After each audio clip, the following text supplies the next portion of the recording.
Una vez más, la Escuela Nacional de la Defensa Pública les da la bienvenida a esta nueva actividad programada en ocasión al Plan Piloto de Formación en Línea. En esta oportunidad nos acompañan la Defensoría del Pueblo y una invitada especial por parte de la escuela. Con ocasión a esto, nosotros hemos decidido abordar el tema de la feminización en pandemia y los derechos humanos de las mujeres. ¿Por qué?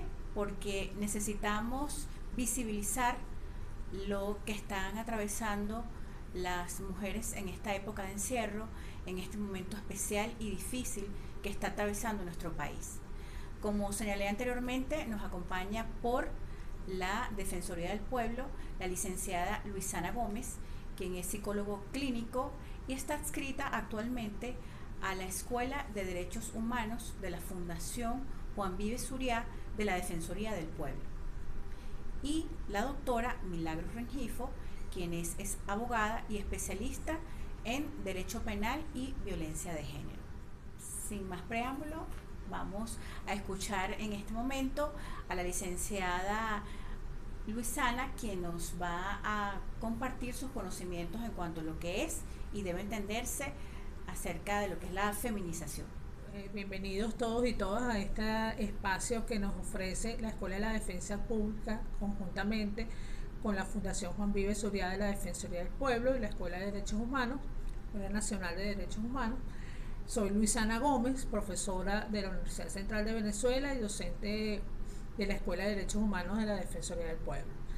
Les vamos a hablar, para comenzar, de la situación de la pandemia, la feminización de la pandemia y los derechos humanos de las mujeres, del contexto en el cual esto viene ocurriendo. Si bien sabemos que desde hace 18 semanas estamos en diferentes niveles de cuarentena para poder prevenir la expansión del COVID-19, y esto nos ha traído una nueva realidad a las familias venezolanas. Tenemos que poder analizar estas nuevas realidades a la luz de la sociedad que estamos viviendo, a la luz de la sociedad, de las características culturales que vienen predominando hasta este momento en la cultura venezolana. Cuando hablamos de esto tenemos que hablar de género, tenemos que hablar de cómo las construcciones sociales de género que se le asignan a hombres y mujeres van a determinar los roles, es decir, los papeles o las funciones que hombres y mujeres cumplen dentro de la familia y en la sociedad. Y así, si comprendemos esto, vamos a poder comprender cuáles son las diferencias y desigualdades que se mantienen en la sociedad venezolana, y sobre estas diferencias y desigualdades, cómo van a emerger estas nuevas situaciones que la pandemia nos va a imponer y qué entendemos por feminización de la pandemia. En primer lugar, tenemos que analizar que vivimos en una sociedad de corte patriarcal, de característica patriarcal, donde impera un patriarcado, es decir, una predominancia de la toma de decisiones por parte de los varones, y donde las mujeres en su mayoría están subordinadas en los diferentes roles a los varones, y que la transmisión del poder también se hace de varones a varones. Esto, digamos, pudiera sonar un poco fuerte en algún momento, pero realmente esto viene así desde la colonización española. El patriarcado que tenemos en Venezuela no nos es autóctono, porque nuestras culturas indígenas, las que hacían vida en estos espacios antes que llegaran los españoles, tenían relaciones de género, sí tenían división sexual del trabajo, es decir, los hombres y mujeres cumplían distintas labores, pero compartían más roles, eran más, no es que eran igualitarias, sino que eran más igualitarias de las relaciones que impuso la colonización española.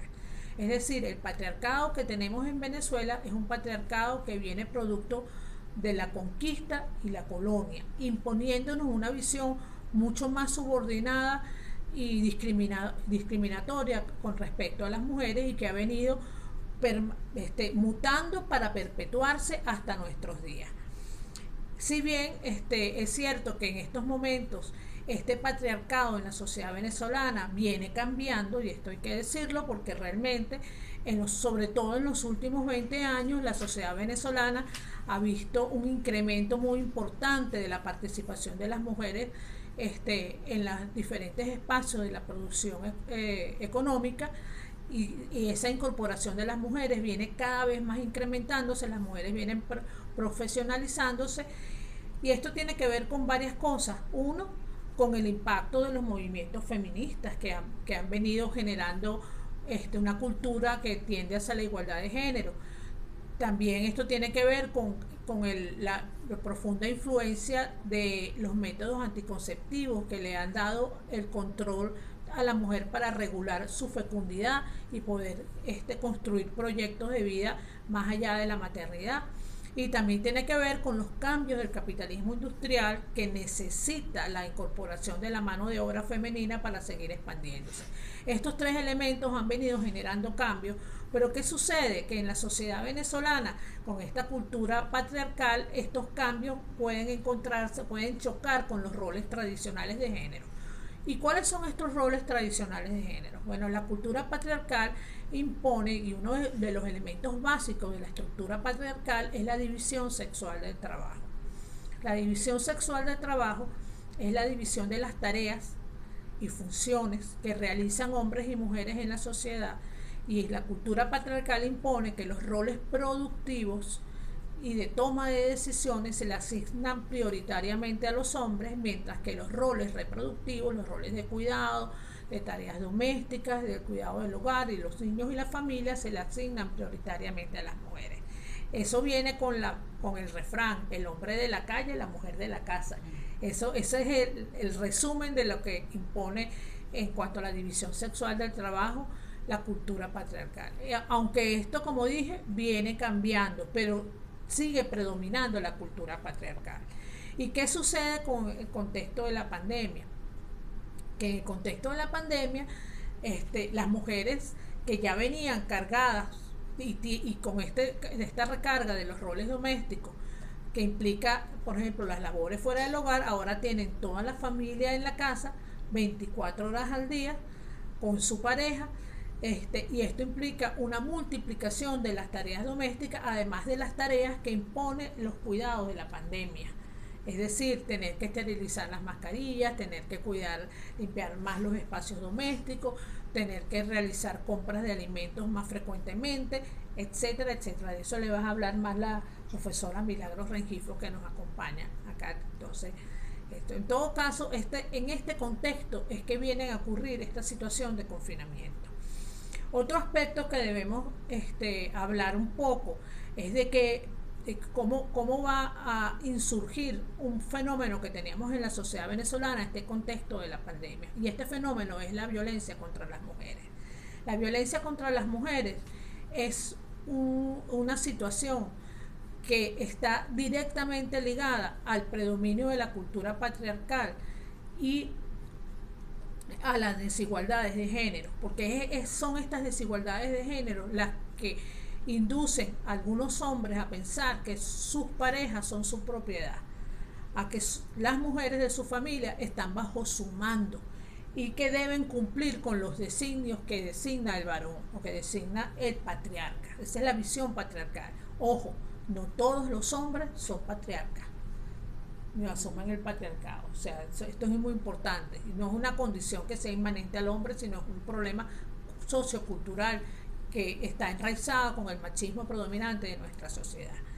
¿Y qué sucede? Que con estos cambios que venimos hablando del capitalismo industrial y los nuevos roles para las mujeres cada vez más aspiran a tener autonomía, a tomar sus propias decisiones, a hacer proyectos de vida que están, digamos, fuera del hogar, a profesionalizarse, a producir sus propios ingresos y a tener control sobre su propia vida, lo cual es una aspiración absolutamente legítima de cualquier ser humano. ¿Y qué sucede? Que estas aspiraciones chocan con la cultura patriarcal, donde muchos hombres se sienten desafiados en su virilidad cuando la mujer quiere hacer vida y hacer actividades fuera del hogar, o tener su propio trabajo, o estudiar y profesionalizarse. Y muchas veces no solamente lo logran, sino que además logran tener ingresos superiores a lo del marido. Y esto lo puede afectar. Y ahí, en este choque de roles, es donde surge el conflicto y surge la violencia. O sea, surge del choque de roles que tiene que ver con las aspiraciones de cambio de las mujeres y los roles tradicionales de género que impone la cultura patriarcal.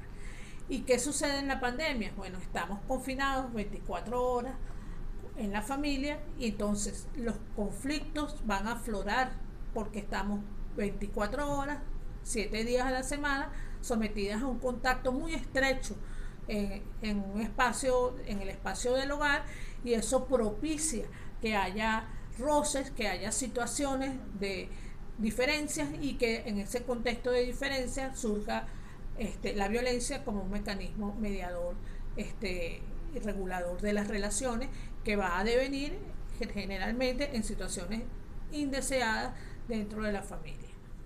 Interesantes las disertaciones que acaba de hacernos la licenciada Luisana Gómez en cuanto a cómo surgió el patriarcado en nuestra sociedad.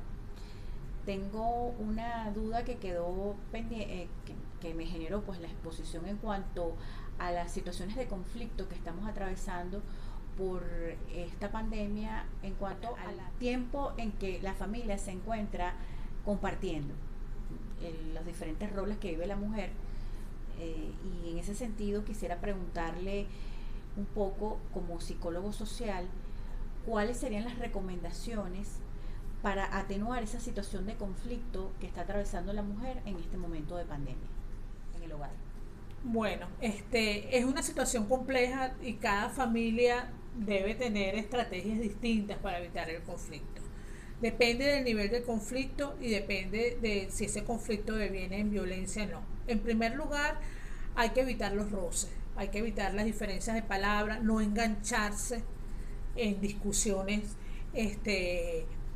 inútiles o discusiones bizantinas sobre algunos temas.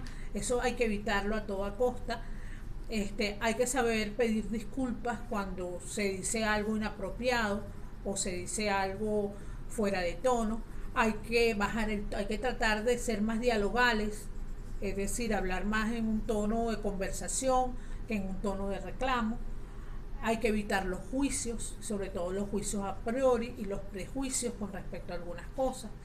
Esas son recomendaciones generales para familias en las cuales todavía, cuando hay violencia, la situación es diferente, porque cuando hay violencia y esa violencia tiene su origen en el conflicto entre el esposo y la esposa o la pareja, entonces ya la cosa cambia un poco. Cuando ya hay gritos, cuando ya hay maltrato físico o algunas situaciones que pueden involucrar a otros miembros de la familia como los niños, estas situaciones por supuesto hay que evitarlas. A veces hay que evitar estar en el mismo espacio, evitar esas situaciones, no solamente todo lo que dije anterior, los roces, las discusiones, el intercambio de palabras, sino a veces hay que evitar estar en el mismo espacio para evitar el conflicto. Si la violencia es física y pone en peligro, pues hay situaciones de amenaza que uno se siente, que la persona sienta, la víctima sienta que está en peligro su integridad, puede ser conveniente que busque otro lugar a donde acudir. Y siempre es recomendable poner la denuncia cuando hay situaciones en las cuales se siente en peligro la integridad. En aquellas situaciones donde hay violencia, las mujeres víctimas de violencia, por precaución, siempre deberían tener un bolso con varias mudas de ropa, con los papeles más importantes, con algo de dinero en efectivo, una lista de los teléfonos, una copia de las llaves, un gran maletín de emergencia por si en alguna situación es necesario salir del recinto del hogar frente a una situación de violencia que pueda ser extrema. Eso siempre es conveniente tener su bolso con recordarlo siempre, los papeles, los documentos importantes de identidad, partidas de nacimiento de los hijos, mudas de ropa, dinero en efectivo, copia de las llaves y una lista de los teléfonos de emergencia importantes, porque a veces el teléfono también desaparece en la situación de conflicto.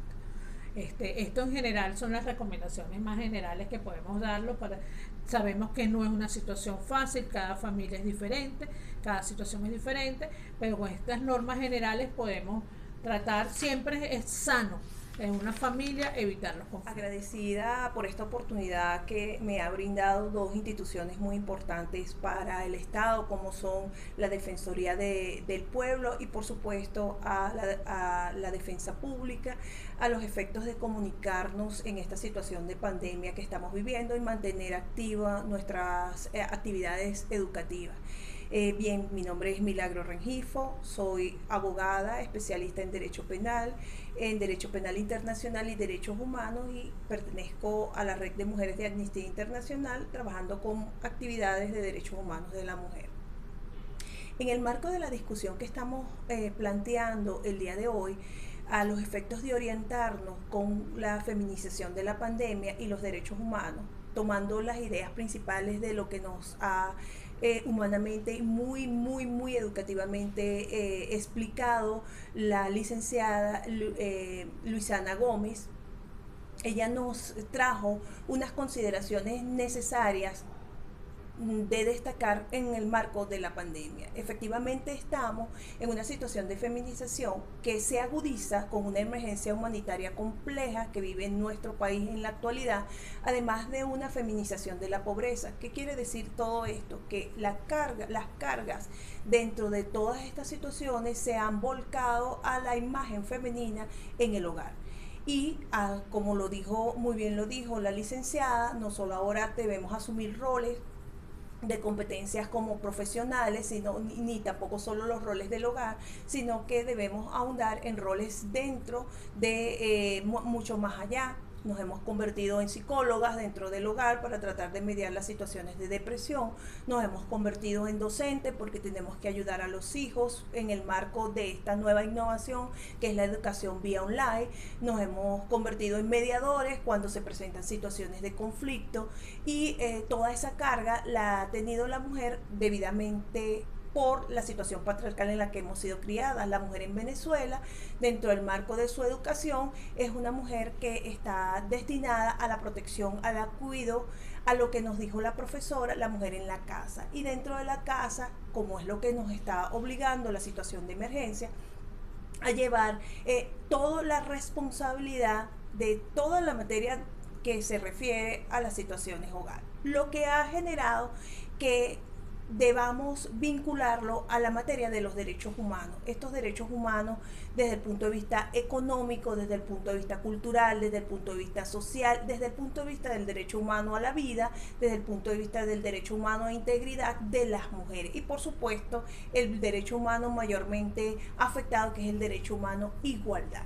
Las situaciones de desigualdad han obligado al Estado a que tenga que voltear la mirada a buscar situaciones que permitan paliar lo que está viviendo la mujer en esta situación de pandemia. Tenemos graves situaciones que lo ha advertido la ONU en el último informe que emitió en mayo de este año, donde advertía que el 35% de los hogares a nivel mundial estaban sufriendo situaciones de violencia doméstica, lo que en Venezuela se advierte con un alto y elevado número de situaciones de femicidio que fue certificado por CEPAS en una contabilización que hizo desde enero hasta abril, advirtiendo un aumento hasta de 83 femicidios hasta el momento que iba en ese año, que fue en abril, que no se ha contabilizado los últimos ya este mes que tenemos en existencia. Entonces todas estas situaciones obligan a que se vuelque una mirada jurídica a tratar de buscar situaciones paliativas a lo que estamos viviendo, situaciones que nos lleven a buscar soluciones desde el punto de vista jurídico. ¿Por qué? Porque evidentemente la emergencia ha obligado a cerrar los entes de ayuda.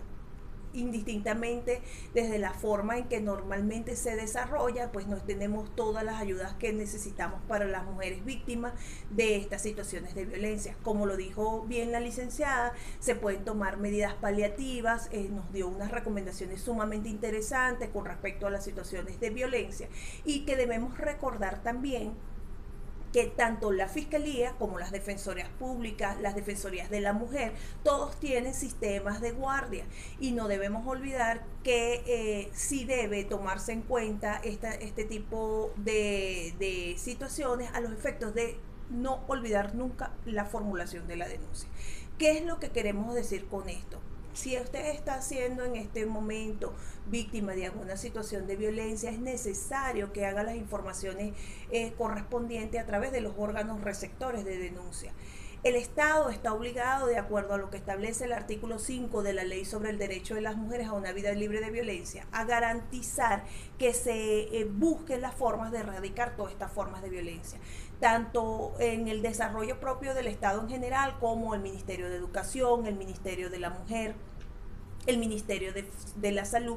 Todos ellos deben realizar situaciones paliativas para buscar soluciones a lo que estamos viviendo.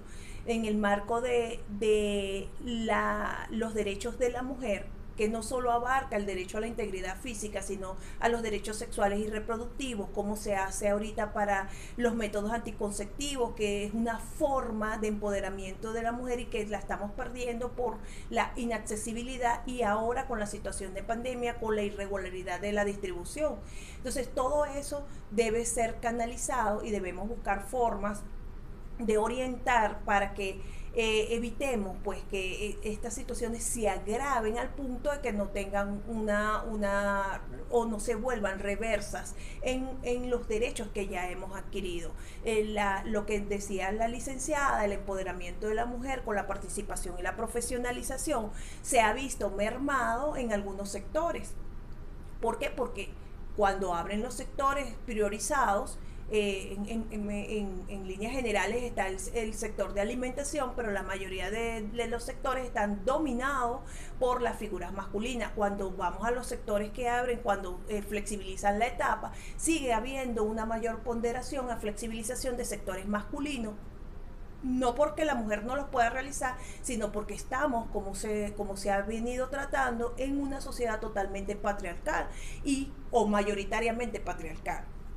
Lo que nos determina que cuando abre sector construcción, deja por fuera mucha participación femenina, y solamente dentro de las flexibilizaciones que se ha advertido, tenemos partes como las peluquerías o algunas situaciones de mejoramiento como la odontología o algunas clínicas veterinarias que permiten la participación de la mujer, pero en líneas generales seguimos confinadas al hogar.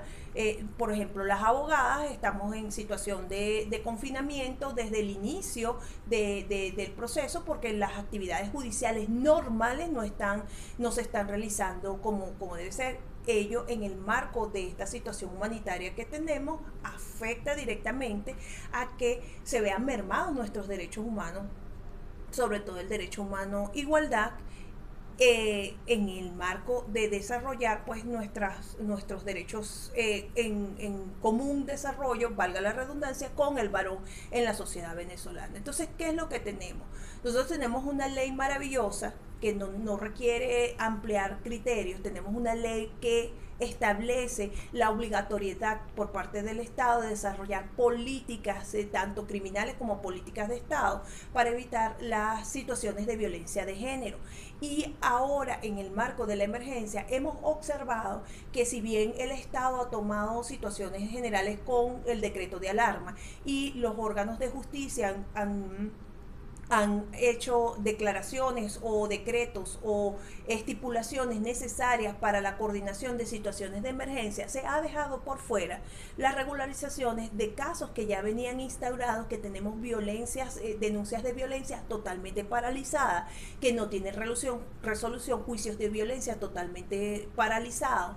Tenemos situaciones que no han sido resueltas y que no todos los casos de violencia son violencia física. Estamos dejando por fuera en el ámbito de esta protección, lo que son, imagínense, la situación económica o la violencia patrimonial, que es una situación que se ha agravado al punto de dejar a la mujer sin los medios económicos necesarios. Y como dice la licenciada, imagínense que yo tengo una situación de violencia y deba garantizar la separación de los espacios para salvaguardar mi vida. Es decir, en muchos casos tendrá que salir la mujer del hogar para protegerse. ¿Y cómo se sostiene? ¿Cómo se mantiene? Dentro del ámbito de que tenga una dependencia económica del varón. Todos esos casos están instaurados y se encuentran paralizados. No hay una resolución. Tenemos víctimas en situación de violencia psicológica que a todos los eventos y es una de las violencias mayormente más destructivas que existe, porque su recuperación no es igual que un golpe. Su recuperación requiere tratamiento, su recuperación requiere la intervención de un equipo multidisciplinario y nadie lo observa evidentemente. Normalmente el violentador psicológico es sumiso, es perfecto ante la sociedad y no tiene una relevancia como el que golpea, que el vecino puede observarlo. Entonces, en una situación de confinamiento, imaginémonos cómo será esta situación de lo que es la violencia psicológica propiamente dicha. Hay que decir de los acosos y hostigamientos que a lo largo de que hemos cambiado nuestras formas de comunicación, entonces ahora se ha extrapolado a los medios que nos permiten comunicarnos, valga la aclaratoria, el internet, y entonces se han vuelto mucho más efusivos todo este tipo de situaciones donde se expone a las mujeres a situaciones dentro del hogar o amenazas dentro del propio hogar. Entonces, el Estado está obligado a buscar medidas que ayuden a paliar este tipo de elementos que se están produciendo dentro de nuestra sociedad que determinan situaciones ilícitas. Imagínense qué pasa con los ilícitos menos conocidos, por ejemplo, con las violencias obstétricas, ya que no hay una contabilización. ¿Qué pasa con otros delitos como los abusos, las violencias sexuales que no se puede salvar, y el alto índice de situaciones de pedofilia que se han destapado con el marco de la pandemia? Y no es que no existían, sino que ahora se visibilizan más porque la gente está en el hogar y lo puede notar. Entonces, en el marco de todo esto, nosotros desde el punto de vista jurídico, como defensores de los derechos humanos, lo que estamos solicitando es protocolos de actuación que sean unificados, protocolos de actuación que deban estar desde el Ministerio Público, desde la Defensoría Pública, la misma Defensoría del Pueblo como garante de los derechos humanos de la mujer, que determinen unas actuaciones urgentes en esta materia, porque estos son los casos que no se pueden paralizar. Estos son casos que se viven diariamente, son casos donde la mujer se expone.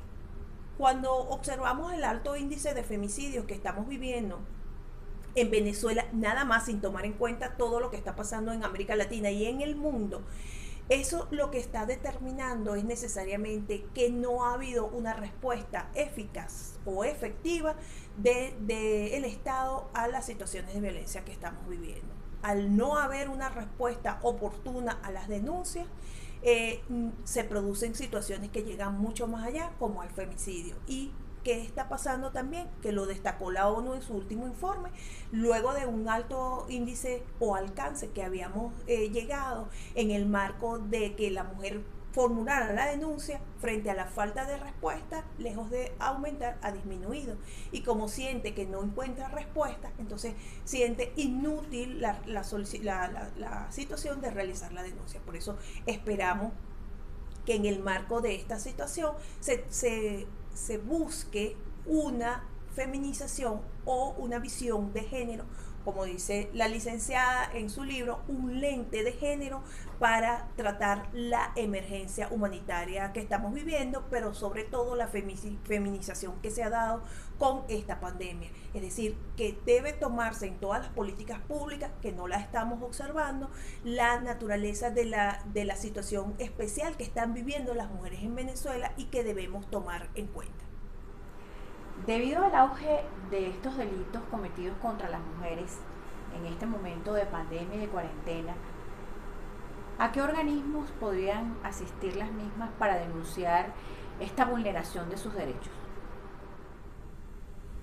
Bien, sí, es una pregunta interesante. En líneas generales, el Ministerio Público a lo largo de todos los estados del país tiene unidades de atención de servicio de emergencias y que están trabajando por guardias para recibir las denuncias de los casos de violencia contra la mujer.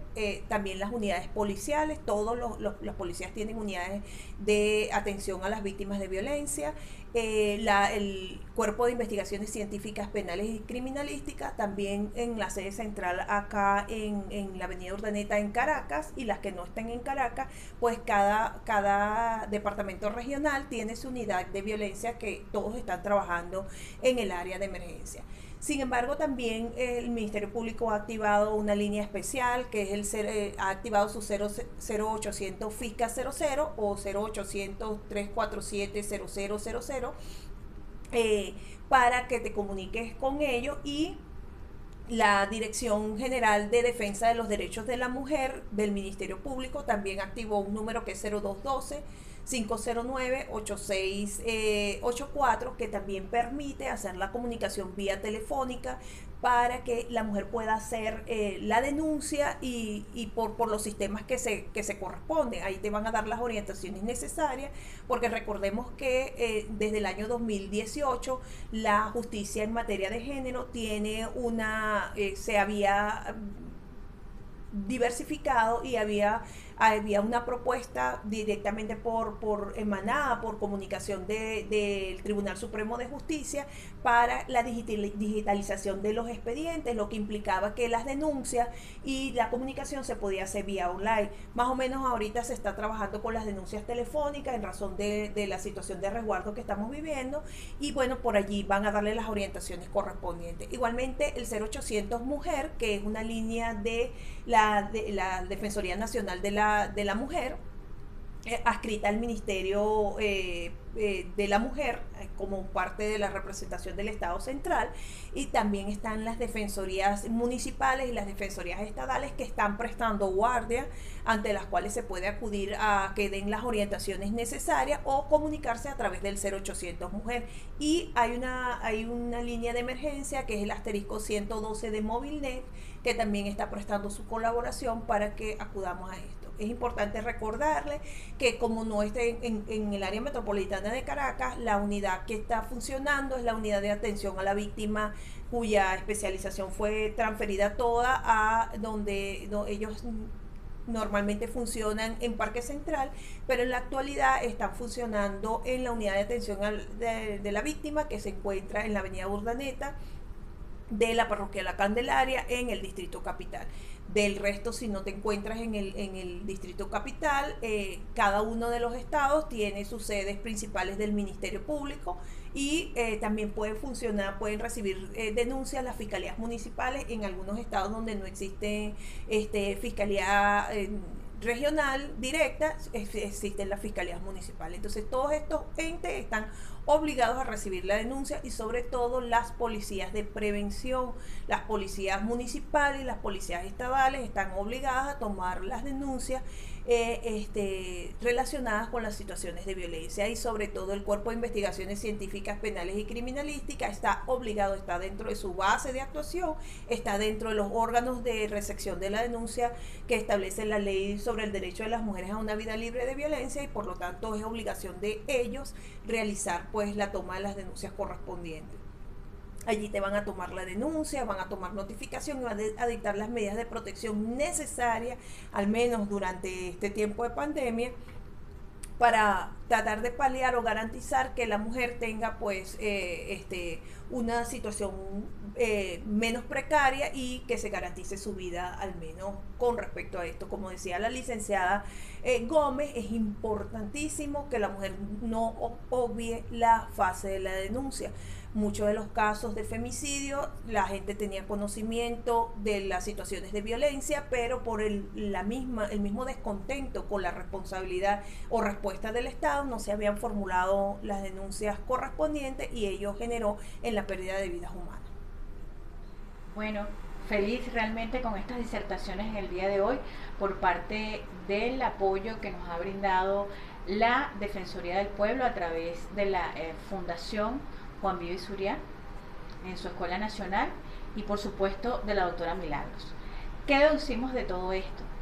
Que además de ser un canal y una ventana para nosotros multiplicar ante nuestra población los problemas que tenemos las mujeres en este momento, es para visibilizar los delitos que se están cometiendo. La carga, como decía la licenciada Luisana, de la que es objeto la mujer en estos momentos, porque no solamente es madre, es esposa, tiene que dar a sus hijos, tiene que lidiar con los problemas incluso de trabajo del esposo, porque es que en esta época de pandemia la parte económica pesa muchísimo.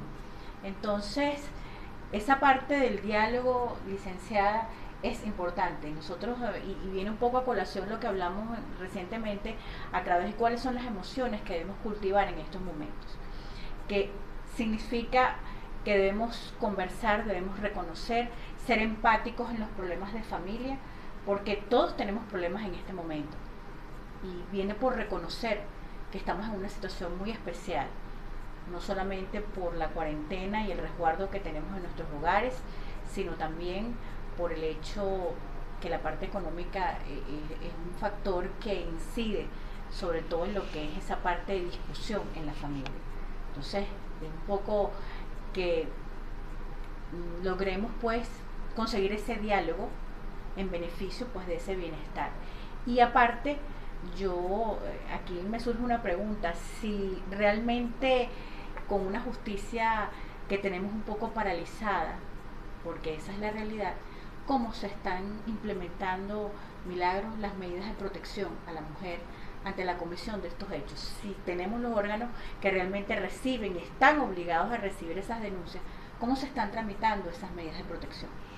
Sí, bueno, la dificultad se está produciendo realmente no en la toma de la denuncia, sino en la aplicación de las medidas de protección. Recuerde que el proceso para la toma de la denuncia implica que ella se le toma la denuncia, a la víctima se le toma la denuncia, se le dictan unas medidas de protección inmediatas, porque ahora tenemos en materia del Ministerio Público una unidad técnica especializada de abordaje, que hace un abordaje integral con un psicólogo, con abogados, entonces que pueden visibilizar mayormente las situaciones de riesgo de la mujer para orientar a cuáles son las medidas que se van a tomar.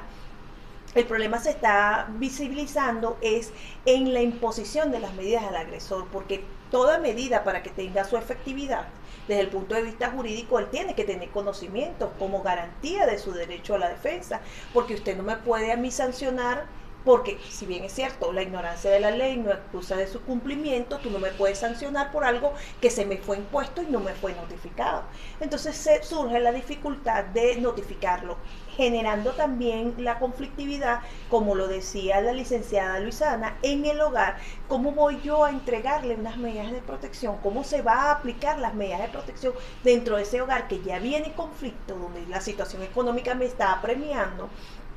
Y aunado a eso, tengo que vivir con una situación de violencia. Si el violentador ya venía afectado, imagínense ahora que yo hice la denuncia. Entonces, todas esas situaciones, si bien generan alarma, no hay que dejar de hacer la denuncia, porque en el marco de cualquier situación ya tienes el presupuesto de que estás haciendo la advertencia que estoy en peligro y que es necesario para que se activen las alarmas del Estado. Sí sabemos que existe una dificultad, sabemos que estamos en una situación jurídica bien sui generis, que nunca la habíamos vivido, que en el mundo todos están innovando, que se está tratando de hacer proyectos para que se hagan por internet, se utilicen los medios de comunicación alternativos para realizar las audiencias, pero seguimos con esta misma dificultad. Sin embargo, yo considero que como la mayoría de las personas tienen teléfono así sea sencillo,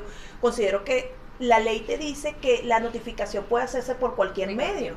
Tanto la notificación, tanto la LOGNA, que podemos aplicarlas en materia supletoria, cuando se trate de adolescentes o niñas, como la propia ley de violencia, sobre los derechos de la mujer a una vida libre de violencia, te permite que la notificación se haga por cualquier medio. Es decir, cuando los fiscales hacen una notificación, pueden hacerla vía telefónica. Yo creo que hay que empezar a innovar, llamar al ciudadano, mire, usted ha sido impuesto, o tratar de hacer la imposición vía telefónica, vía correo electrónico, vía online, vía mensaje de texto. Creo que tenemos que innovar porque es necesario que el Estado garantice la seguridad de esa víctima y que él entienda que ya existe una denuncia y que cualquier situación que afecte a esa mujer va a ser su responsabilidad dentro del marco del hogar.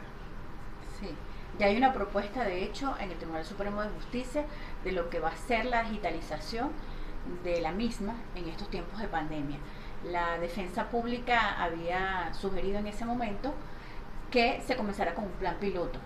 Pienso que se puede empezar justamente con las notificaciones y citaciones a nivel de todos los procesos, pero en este caso en particular, por lo que tú estás refiriendo en cuanto a la imposición de esas medidas de seguridad tan necesarias para garantizarle pues, ese derecho que la ley asiste a la mujer.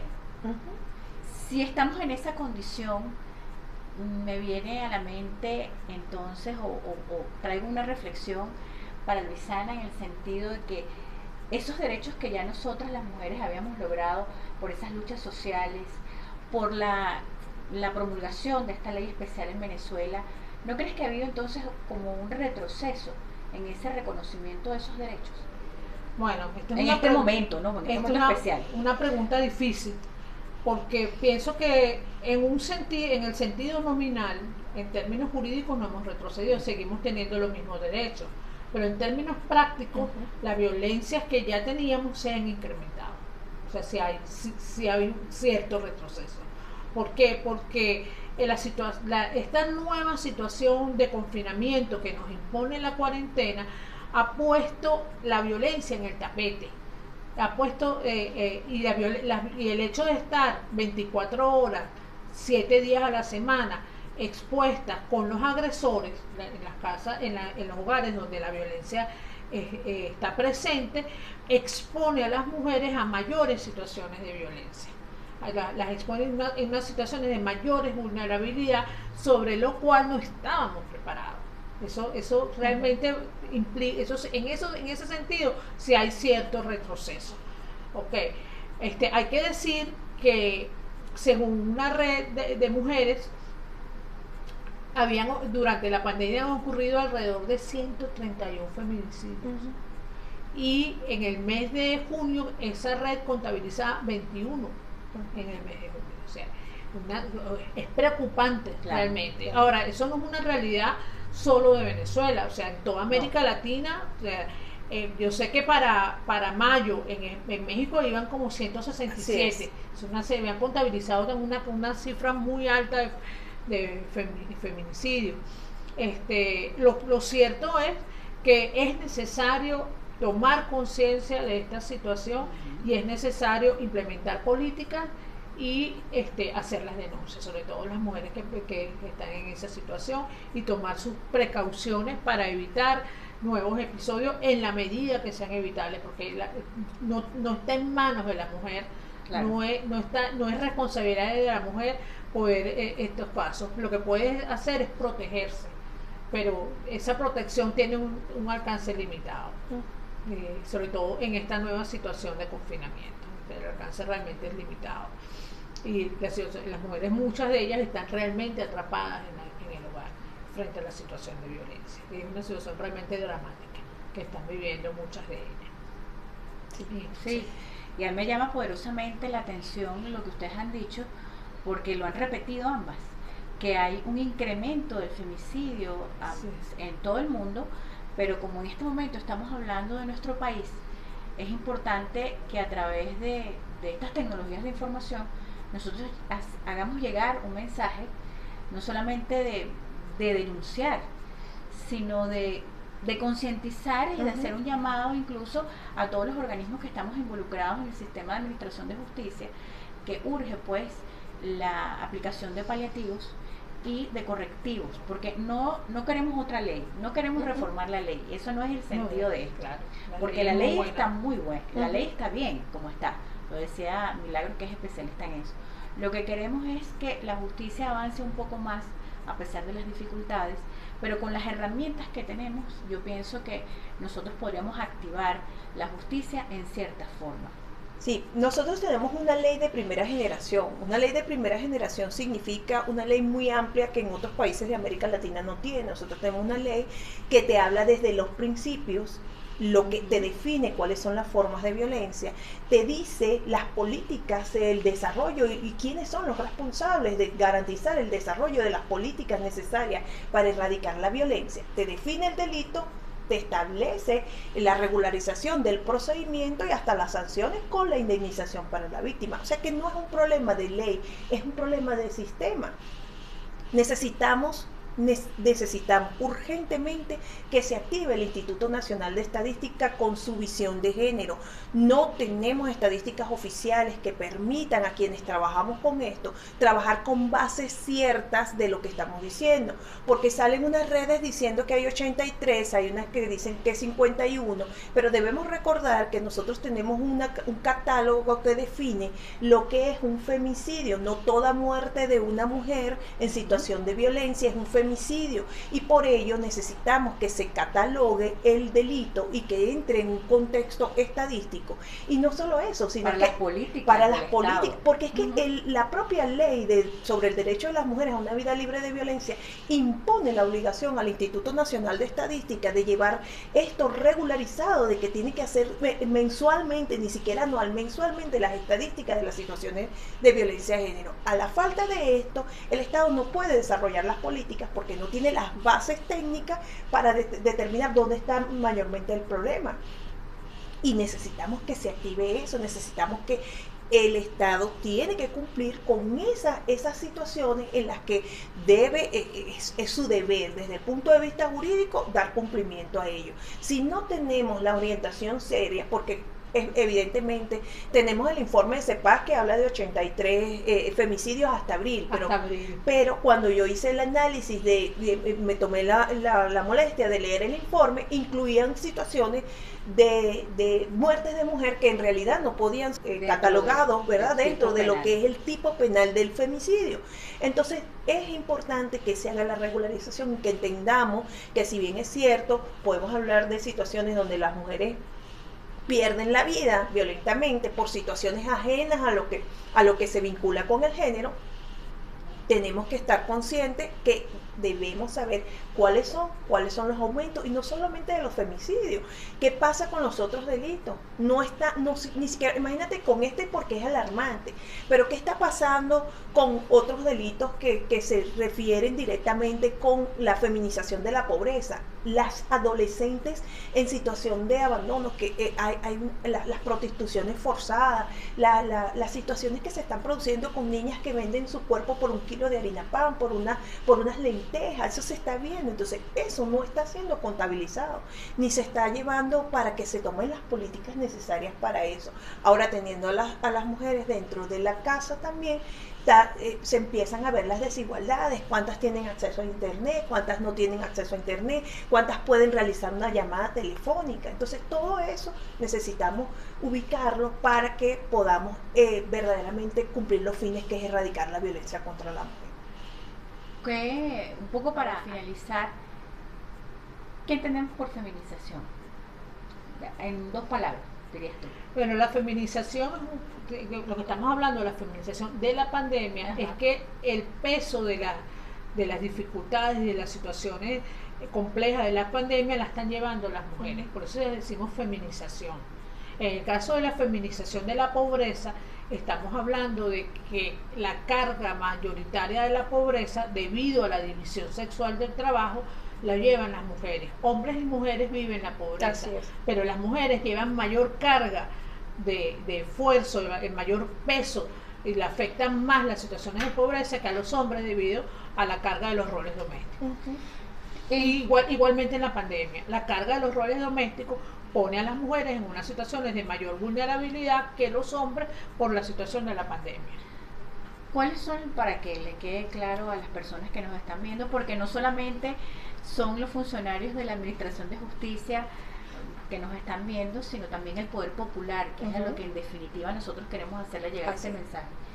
¿Cuáles son los elementos que caracterizan el tipo de femicidio para diferenciar otro tipo de delitos en los que se involucran las mujeres? De delito. Sí, bueno, el femicidio como tal tiene dos características particulares que son las primigenias. El agresor tiene que ser hombre, o sea, quien comete la acción delictiva en que pierde la vida una persona es hombre, y por supuesto la víctima tiene que ser mujer. Venezuela tiene, lo que decía Marcela Lagarde, un criterio ampliado. No solo se divide entre femicidio íntimo, el femicidio no íntimo y el femicidio por conexión. El femicidio íntimo es el que se produce en el marco de una situación del hogar, de violencia, de relaciones, de personas que están vinculadas entre ellos.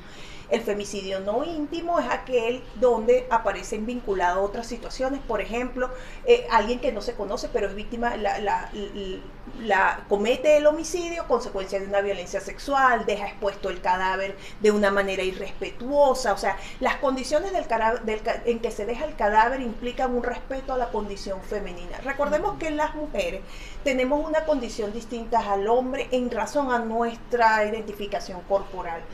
Eso es biológico, no tiene nada que ver con situaciones culturales, entonces nosotras actuamos de forma diferente con nuestras situaciones del cuerpo. Hay estudios incluso, que no me puede corregir la doctora, que hablan de que incluso las mujeres cuando van a cometer suicidios son suicidios mucho más, donde haya menos sangrado, donde sea menos violento, porque hay un respeto a la condición femenina. Cuando se expone el cuerpo, la ley así lo tomó en cuenta, las condiciones que se dejó, si está mutilado, cómo se trató el cuerpo, si se dejó en un lugar público. O sea, la visibilización del cuerpo también determina la situación de un femicidio no íntimo. Y los femicidios por conexión, que son aquellos donde se ven vinculadas personas que no están directamente en la relación, pero que aparecen, o en casos de delincuencia organizada, por ejemplo, trata, esclavitud forzada, que las mujeres, además de ser sometidas a esa situación, resultan víctimas o mueren en esas situaciones de trata o prostitución forzada. Ese es un femicidio por conexión, o aquellos donde se ven vinculados una persona ajena a la relación. En Vargas, de donde soy oriunda, o donde no es que soy oriunda, donde resido, se pasó el típico caso de eso, donde una madre está siendo agredida por su nueva pareja.